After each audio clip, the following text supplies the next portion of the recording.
एक एक महल में घुसते थे। तो सभी महिषियों को ऐसा लगता है कि हमारे प्राणनाथ, हमारे प्रभु, हमारे स्वामी आ गए हैं।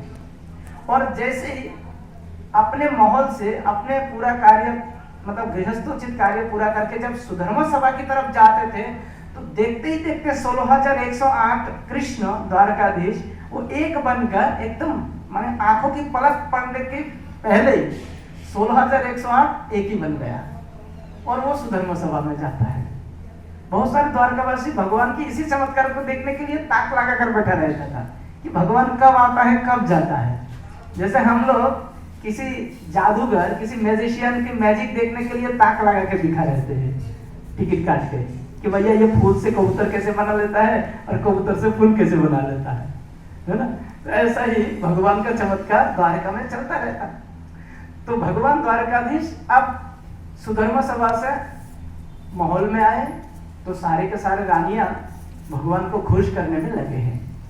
उनके अधीन में हजारों सैकड़ों दासियां होती हैं, लेकिन सभी महारानियों ने यह आदेश करके रखा है, देखो हमारे प्रभु की सेवा हम खुद करेंगे, तुम लोग बाकी सेवा करो, आसपास के जो भी बर्तन धोना सफाई करना वो तुम लोग करो, लेकिन हमारे प्रभु की जो पर्सनल व्यक्तिगत जो सेवा है ना वो तो हम ही करेंगे, ताकि हमारे स्वामी के हम मन बहला सके। ये लोग बहुत कोशिश करते रहते हैं और भगवान बीच बीच में इनको धन्यवाद भी ज्ञापन करते हैं कि प्रिय तुम्हें बहुत धन्यवाद, तुमने मेरे लिए इतना कर रहे हो। तो ये लोग उतना ही सुन के भाव में गदगद हो जाता है, इनके सबके मन में दासी भाव है।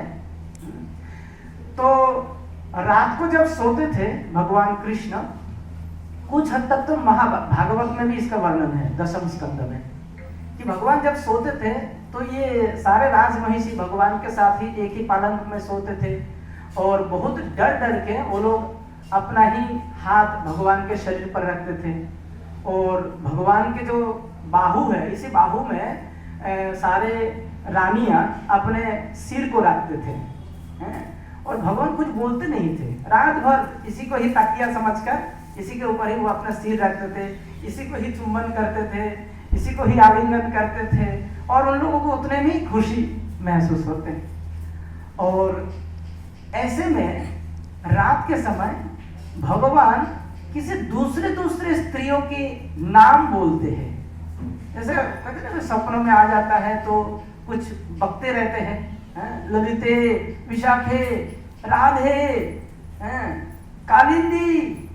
ऐसे कालिंदी तो ऐसे पत्नी भी थी, लेकिन वो नदी की बात हो रही है, जमुना की बात हो रही है। गोवर्धन, ऐसे कुछ ना कुछ बोलते रहते थे। और ये एक माहौल में नहीं, सभी माहौलों में यही हाल है, सभी कृष्ण के अंदर यही हाल है कि सब केवल किसी और को याद कर रहे हैं, कुछ स्त्रियों के नाम ले रहे हैं। लेकिन ये स्त्री है कौन, ये कहाँ पे रहती है? हमारे प्राणनाथ हमारे साथ रहते हैं, हमें पूरा सेवा लेने का मतलब सेवा देने का मौका देते हैं, लेकिन उसकी मन, उसकी अवचेतन जो धारणा है, उसकी स्मृति किसी दूसरी स्त्रियों में पड़ी है। तो वो स्त्री कहाँ रहते हैं?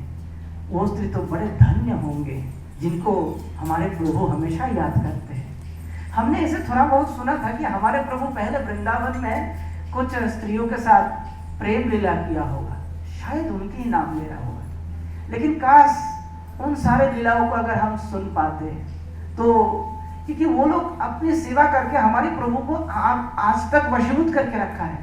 हम सीधा सीधा अभी सेवा दे रहे हैं, लेकिन प्रभु हमें याद नहीं रखते। लेकिन उन लोगों ने पता नहीं कितने वर्षों पहले इन भगवान